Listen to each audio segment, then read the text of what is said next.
Bismillahirrahmanirrahim. Assalamualaikum warahmatullahi wabarakatuh.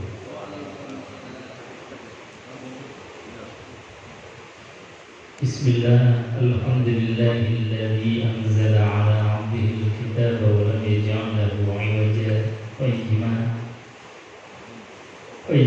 liyunzira ba'san shadidan min ladunhu wa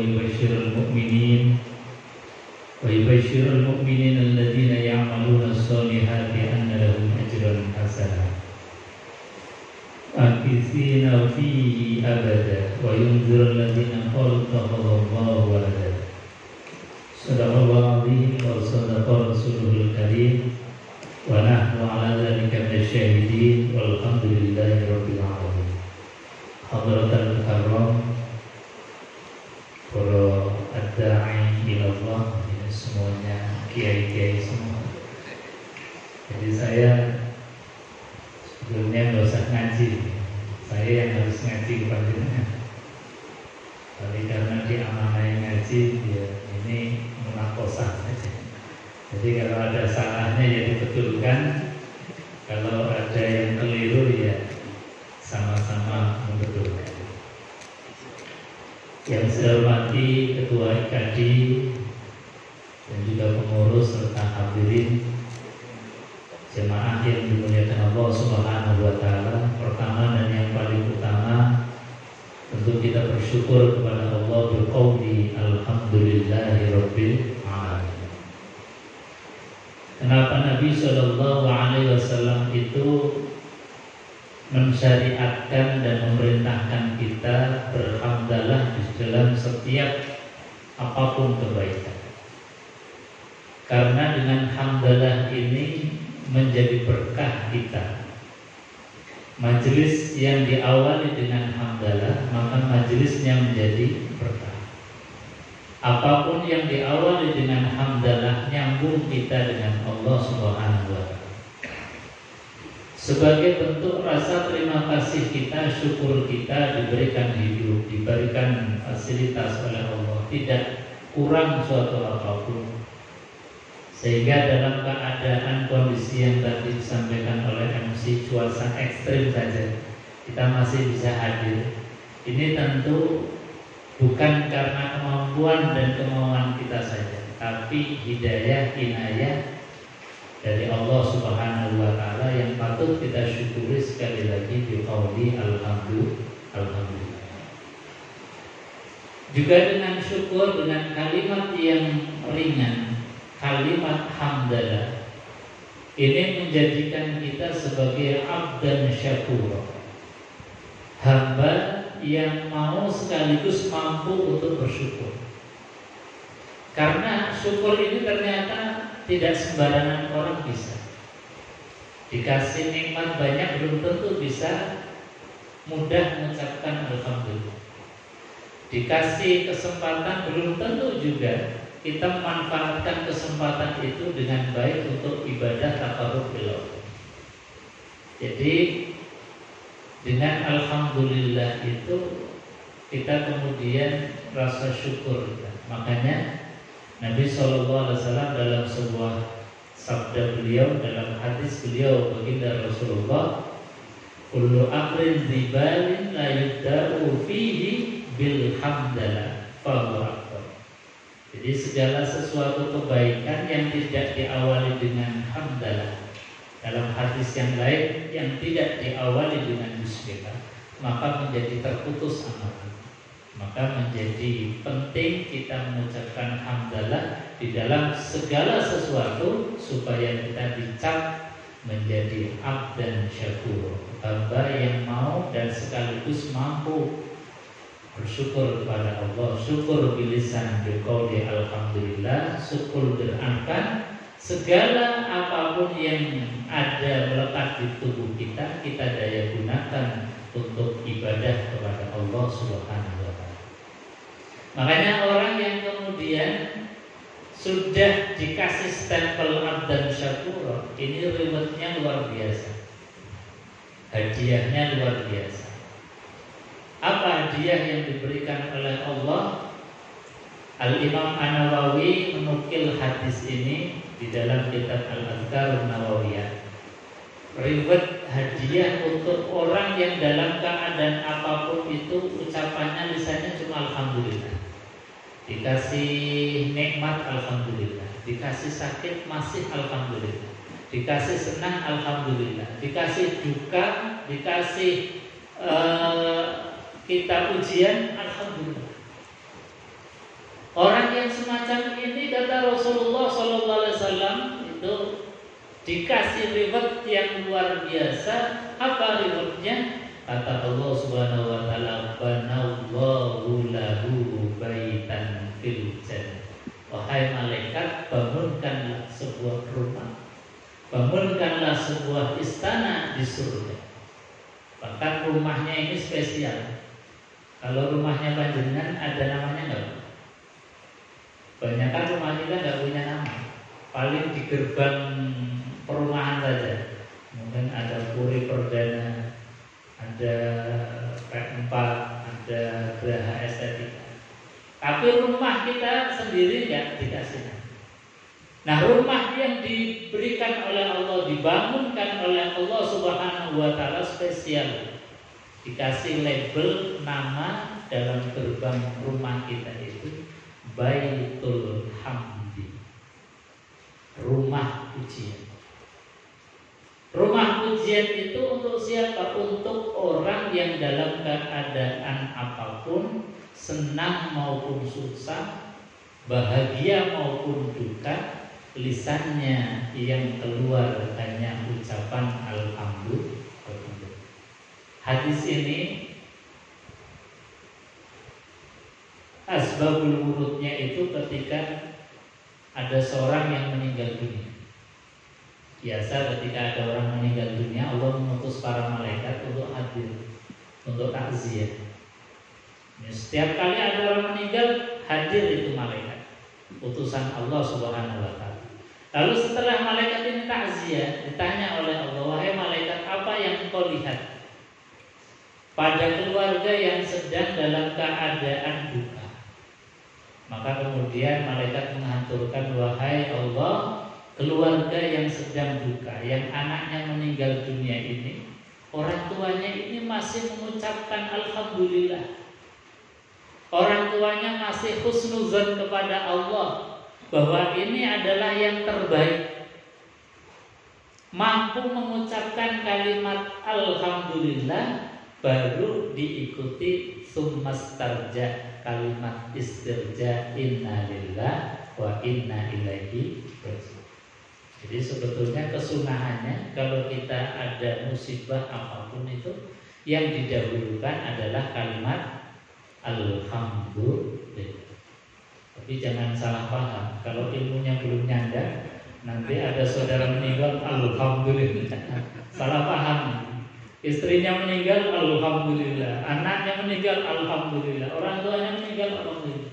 Kalau ilmunya nggak nyambung, ini bisa salah paham. Maka disambungkan dulu ilmunya. Dan ilmunya dari Rasulullah, sebelum kalimat istirja, dahulukan kalimat alhamdulillahirabbil alamin, tsummastarja, baru diikuti kalimat istirja, innalillah wa inna ilaihi raji'un. Ini kalimat yang harus kita tanamkan betul dalam hati. Terima kasih dalam keadaan apapun, senang maupun susah, bahagia maupun duka, tidak boleh lepas kalimat yang ringan ini, kalimat syukur ini, karena ini adalah stempel kita min jumlati abdan syakur. Kita insya Allah dapat stempel seorang hamba yang selalu bersyukur kepada Allah. Amin Allahumma. Hadirin jemaah yang dimuliakan Allah Subhanahu wa Ta'ala. Tadi disampaikan oleh MC bahwasanya temanya adalah tazkiyatun nafas. Di antara tazkiyatun nafas kita, alhamdulillah kita hadir di majelis ini saja sudah tazkiyah, sudah pembersih.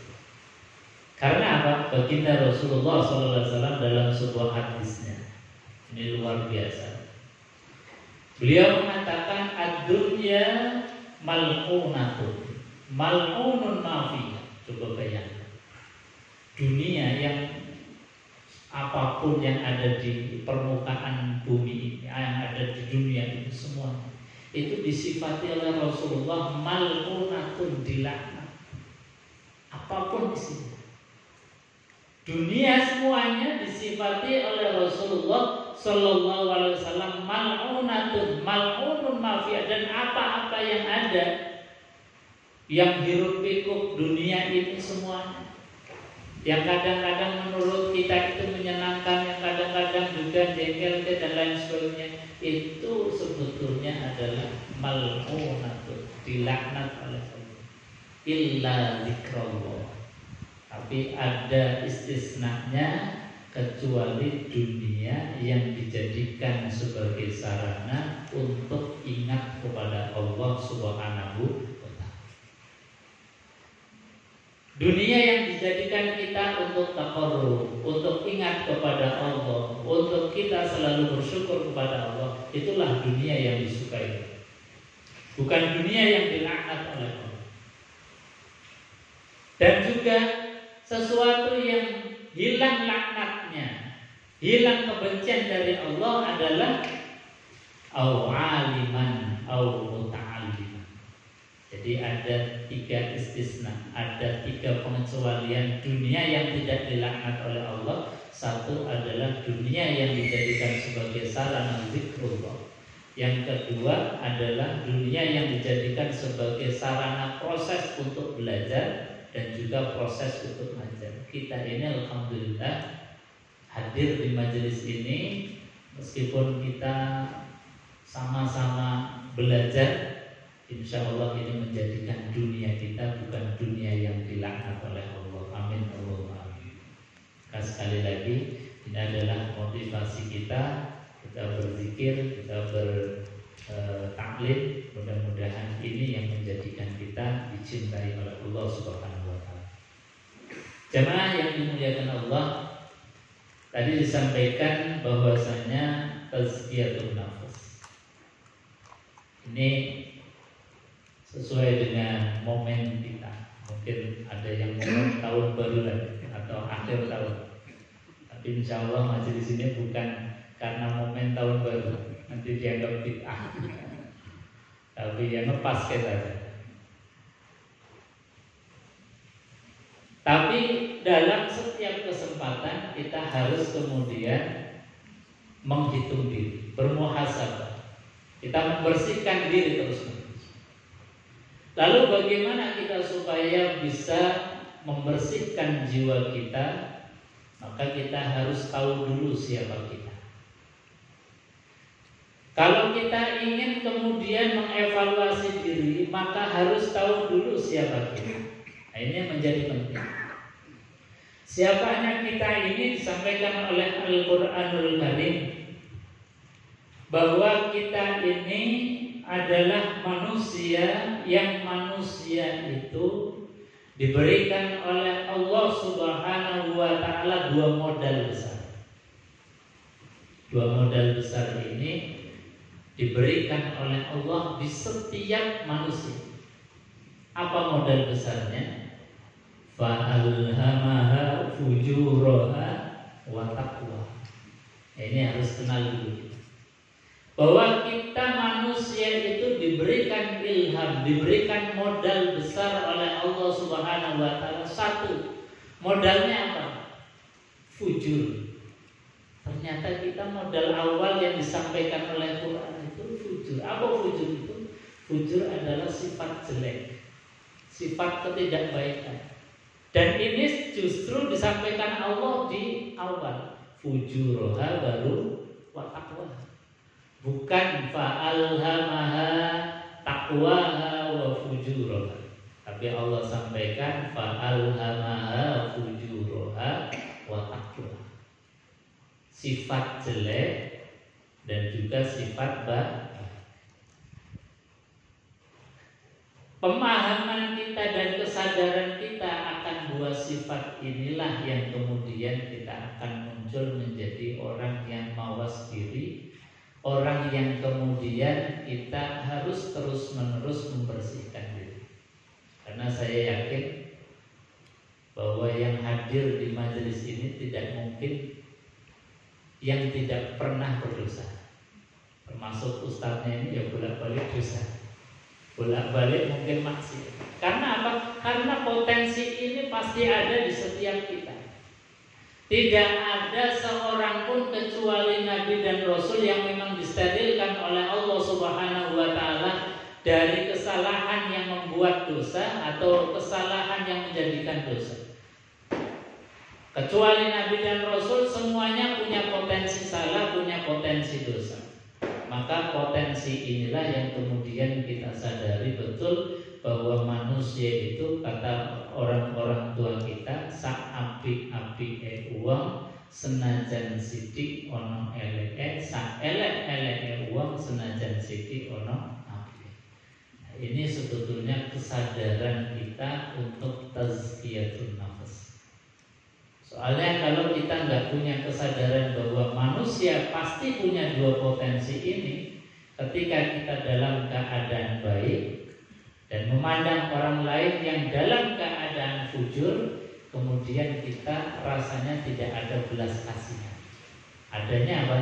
Adanya mencaci, adanya membuli, adanya mendengki, adanya kemudian menyalahkan.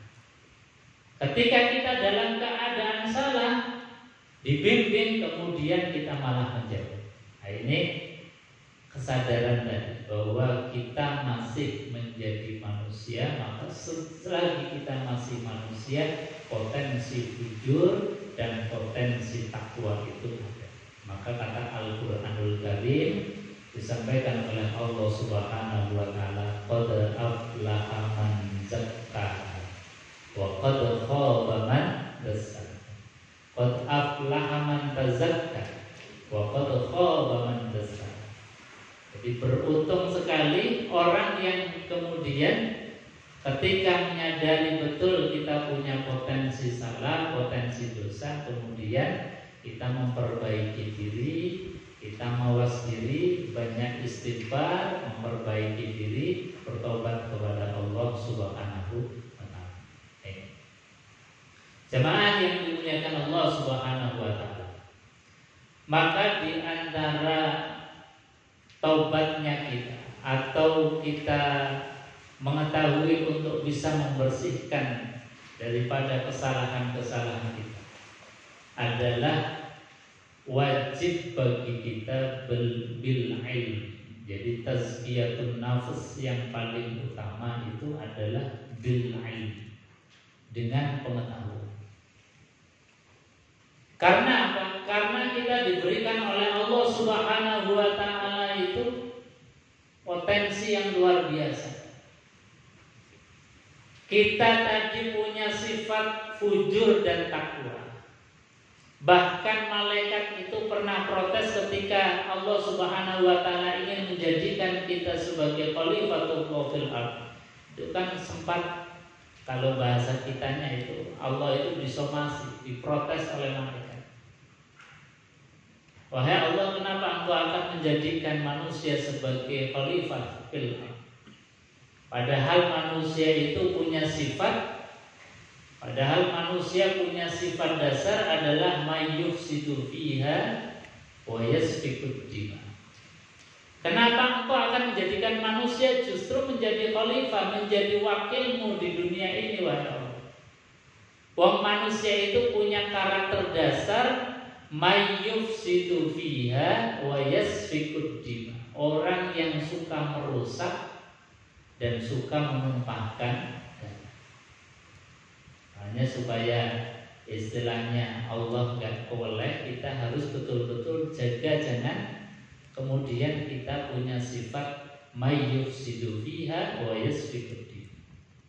Dan kebanyakan kita ini memang sifat ini melekat sekali.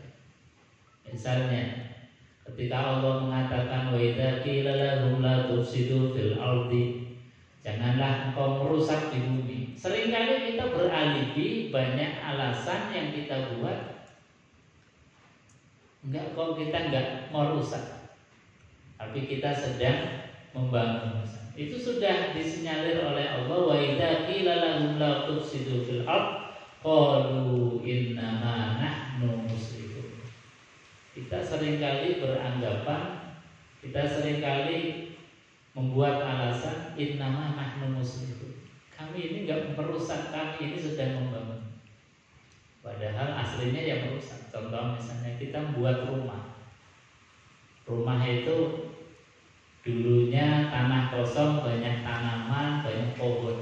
Yang pohon itu di situ sudah ada ekosistemnya, ada burung yang bersarang di sana, ada semut juga yang bersarang di sana. Gara-gara kita mau buat rumah, itu tanaman ditebang.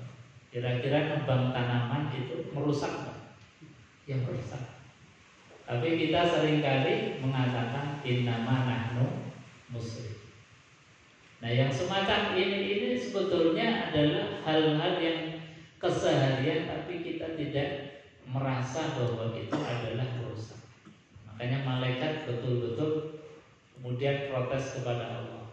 Wa idz qala rabbuka lil malaikati inni ja'ilun fil ardi khalifah qalu ataj'alu fiha may yufsidu fiha wa yasfiku. Wahai Allah, kenapa engkau menjadikan manusia menjadi khalifah, menjadi wakilmu di dunia? Padahal manusia itu punya sifat karakter dasar may yufsidu fiha wa yasfikud dima. Makanya supaya kita ini betul-betul menjaga muruahnya Allah, kalau menurut bahasa kita, adalah Allah sendiri sudah mengatakan inni a'lamu ma la ta'lamun. Aku sudah tahu bahwa manusia itu punya karakter dasar itu. Tapi memang itulah yang sebetulnya diperlukan. Karena apa? Karena manusia itu punya nafsu, punya sifat tadi fujuroha, tapi sekaligus watakwaha. Sehingga apa? Dengan dua sifat tadi, termasuk mayyufsidu fiha wa yasfikud dima, dunia ini akan menjadi dinamis terus. Dunia ini bisa jadi dinamis karena dua faktor, dua sifat tadi. Dan Allah gak ingin menjadikan khalifah di muka bumi ini dipimpin oleh malaikat. Gak ingin. Karena apa? Kalau malaikat jadi khalifah, dunia ini gak ramai. Dunia ini pasti stagnan. Dunia ini pasti gak akan bisa dinamis. Dinamisnya dunia karena tadi ada orang baik, ada orang yang jahat, ada orang yang senang, ada orang yang susah. Macam-macam dunia ini menjadikan dunia kita menjadi dinamis. Makanya Allah sampaikan dalam Al-Quran, kalau Allah pengen membuat dunia ini jadi satu kelompok saja, orang baik semua bisa. Allah ingin menjadikan dunia ini menjadi orang soleh, gampang bagi Allah. Dunia ini mau dijadikan oleh Allah orang Islam semua, taat semua, mudah sekali bagi Allah. Tapi justru Allah tidak menginginkan itu. Allah justru inginnya beragam. Karena apa? Dengan keragaman itu Allah menghendaki dari kita fastabiqul khairat, berlomba-lomba di dalam kebaikan. Nah, itulah sebetulnya poinnya kita, kenapa Allah membuat beda, ada yang baik, ada yang buruk, ada yang jahat, ada yang kemudian menjadi orang yang sangat baik. Karena kita disuruh oleh Allah untuk berfastabiqul khairat. Hadirin jemaah yang dimuliakan Allah Subhanahu wa taala. Jadi Allah menjadikan kita sebagai khalifatullah fil ard, bahkan lebih mulia daripada malaikat. Bahkan malaikat itu menjadi muridnya Nabiullah Adam alaihissalam. Jadi ketika Nabiullah Adam itu diajari oleh Allah, wa 'allama Adam al-asma'a kullaha, kemudian Allah perintahkan kepada Nabi Adam, qala ya Adam ambihum bi asma'ihim, wahai Adam ambihum, ajarkanlah kepada mereka, kepada malaikat. Artinya apa? Adam ini menjadi gurunya malaikat. Kita manusia itu lebih mulia dari malaikat dengan apa? Bil ilmi, karena ada kemuliaan ilmu yang kita miliki. Maka di antara tazkiyatun nafas kita adalah harus kita landasi semuanya itu dengan ilmu, karena tanpa ilmu kita tidak mungkin kemudian membersihkan jiwa kita, membersihkan hati kita, membersihkan hati. Maka dengan tadi kita berilmu, kita kemudian memahami tentang ayat-ayatnya Allah, baik yang qauliyah maupun yang kauniyah, insya Allah kita menjadi orang-orang yang dibersihkan oleh Allah Subhanahu wa Ta'ala jiwa dan raga kita. Amin ya rabbal alamin. Hadirin jemaah yang dimuliakan Allah Subhanahu wa Ta'ala. Dalam tazkiyatun nafas kita ini Rasulullah Shallallahu Alaihi Wasallam mengajarkan bahwa yang penting di dalam kita membersihkan jiwa itu dari hal-hal selain Allah Subhanahu wa Ta'ala. Kenapa Nabi dan Rasul itu diutus ke muka bumi ini? Karena mereka itu terjangkiti penyakit-penyakit yang dengan Tuhannya saja dia tidak kenal. Orang-orang kafir Quraisy itu kenapa disebut sebagai kafir? Karena mereka dengan Tuhannya saja tidak.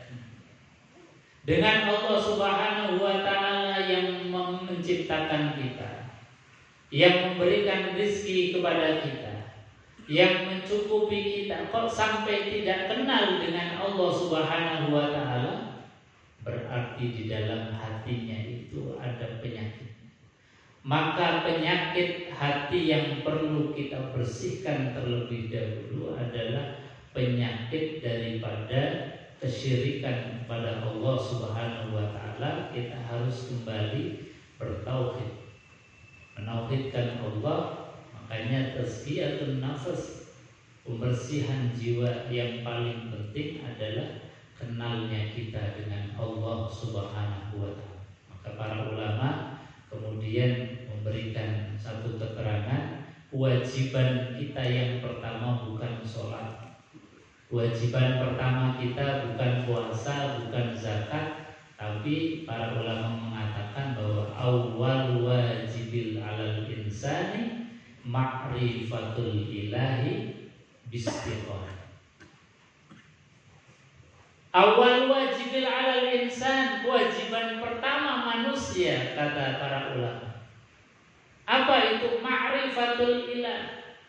Kenal dengan Allah Subhanahu wa Ta'ala bistiqoni, dengan seyakin-yakinnya, dengan sekenal-kenalnya, dengan sedekat-dekatnya kita kepada Allah Subhanahu wa Ta'ala. Tanpa kenal kita nggak mungkin akan yakin. Jadi kewajiban pertama kita itu harus ma'rifatul ilah. Kenapa sholat kita ini kadang-kadang seperti nggak ada nyawanya? Sholat kita ini kadang-kadang hanya menggugurkan kewajiban karena ma'rifatul ilahnya belum tertancap di dalam hati. Coba kalau kita membaca sirah nabawiyah, para sahabatnya Rasulullah dalam ma'rifatul ilah itu luar biasa. Satu kalimat ketika sholat baru mengangkat kedua tangan dengan mengucapkan kalimat takbir Allahu Akbar, itu sudah geblak, nggak kuat, sudah semaput. Karena ketika mengucapkan kalimat takbir Allahu Akbar itu dengan ma'rifatul ilah bistiqamah, dengan betul-betul kenal Allah Subhanahu wa Ta'ala dengan seyakin-yakinnya.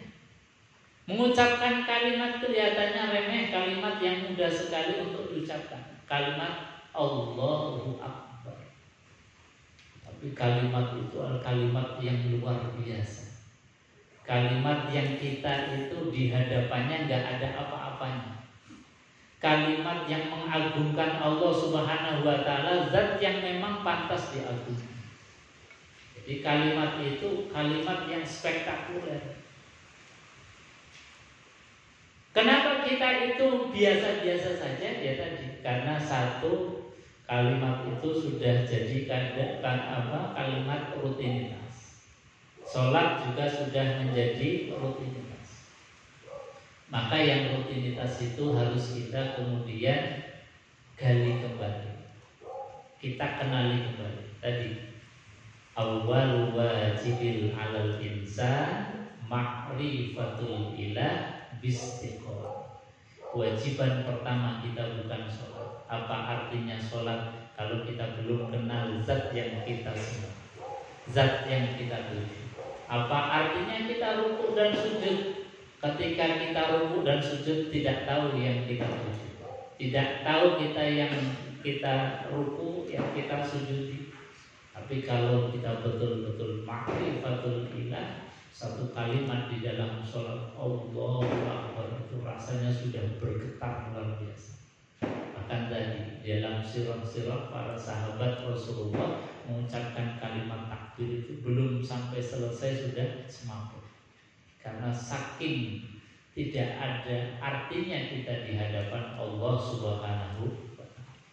Dan rasa bangganya kita ketika mengucapkan kalimat takbir Allahu Akbar, ada rasa senang, ada rasa takut, ada rasa bangga, campur baur.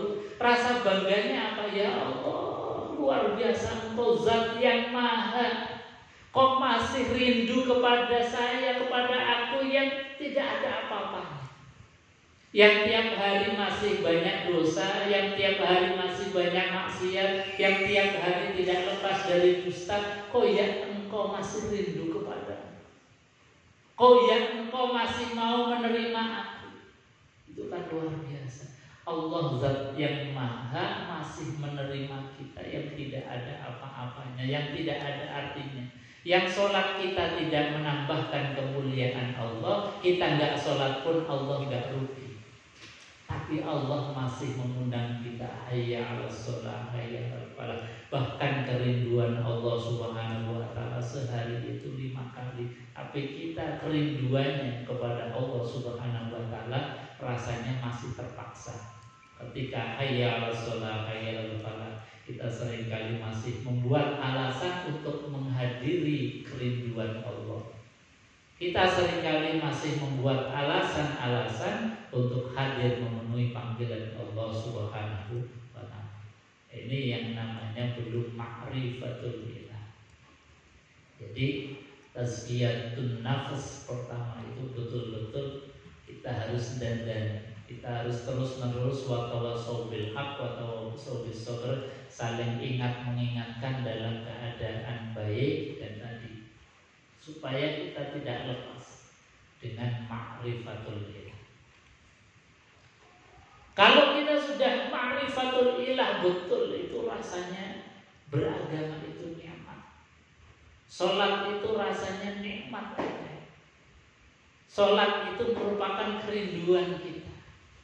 Makanya Rasulullah SAW itu arifna ya Bilal bisolah, arifna ya Bilal bisolah.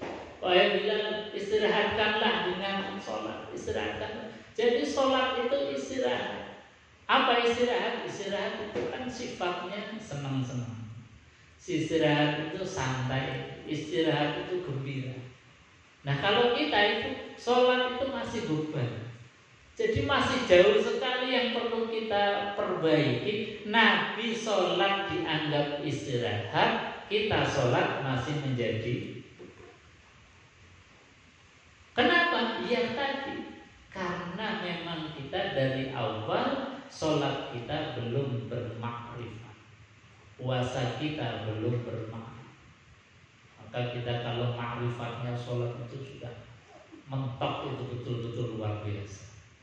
Satu kalimat saja takbir itu kalau kita maknani takbir Allahu Akbar, Allah yang maha besar, Allah yang maha agung. Jadi keagungan Allah itu kemudian menjadikan kita tidak ada apa-apanya.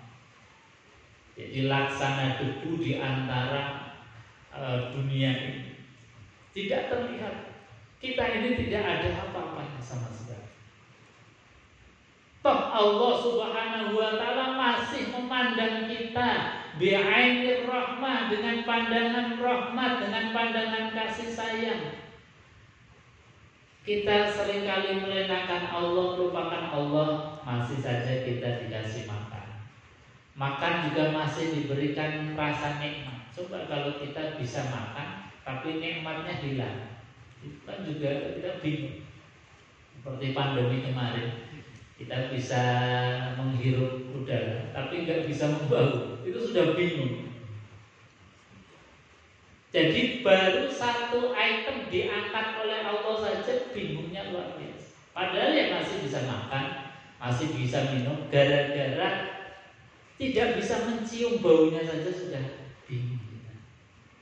Nah, itu Allah Subhanahu wa taala akbarnya tanpa batas, akbarnya tanpa terhingga, akbarnya luar biasa, yang menjadikan kita kemudian menjadi kecil di hadapan Allah Subhanahu wa taala. Artinya apa?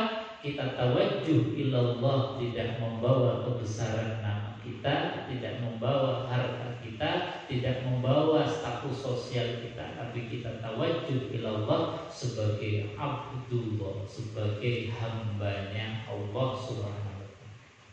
Kalau kita sudah bisa tawajjuh, membawa status hamba di hadapan Allah, itu sudah bagus. Kita seringkali masih hadir di hadapan Allah masih dengan status kita, status sosial kita, status harta kita, status apa, sehingga masih ada sekat kita. Nah, ini yang kemudian perlu kita perbaiki terus. Ini tazkiyatun nafs kita, harus selalu saling mengingatkan, saling mengingatkan, karena ini bagian yang diperintahkan Allah, wa tawassaw bil haqq wa tawassaw bis sabr. Ini salat. Jadi salat sebagai status tertinggi kita, inilah yang nanti kemudian akan menjadi kebanggaan kita. Hanya salat bisa ruku, bisa sujud, itu khairun minad dunya wa ma fiha. Rukuk sujud itu dinisbatkan atau disifati oleh Rasulullah khairun minad dunya wa ma fiha, lebih baik daripada dunia dan seisinya. Kenapa? Karena ini status-status permanen. Kalau kita punya status di dunia ini, apapun jabatannya, apapun status sosial kita, itu status sementara, yang ketika kita meninggal sudah status itu nggak dipakai oleh kita. Tapi yang dipakai oleh kita, oh si fulan itu adalah ahli sujud, oh si fulan itu adalah ahli sholat. Itulah yang kemudian menjadikan kita itu mendapatkan status permanen min ahli sujud, orang yang ahli sujud. Hanya alhamdulillah kita ini diberikan oleh Allah Subhanahu wa taala satu syariat, yang syariat itu menjadikan kita menjadi permanen nanti di akhir. Sedangkan status-status dunia ini akan ya sebagai kembang-kembang. Maka mudah-mudahan kita yang hadir di majelis ini termasuk orang-orang yang ahli sholat, keluarga kita juga termasuk orang yang ahli sholat, menjaga sholatnya, insya Allah kita akan bertemu di surganya Allah. Amin. Allahumma. Jemaah yang dimuliakan Allah, saya kira itu karena ini semuanya kiai, semuanya ustaz. Jadi sebetulnya saya yang harus ngaji kepanjangnya, tapi karena ini diamanai ya kita saling belajar bersama insyaallah. Saya kira itu mudah-mudahan ada manfaatnya. Mungkin ada yang mau ditambahkan atau ditanyakan untuk silakan.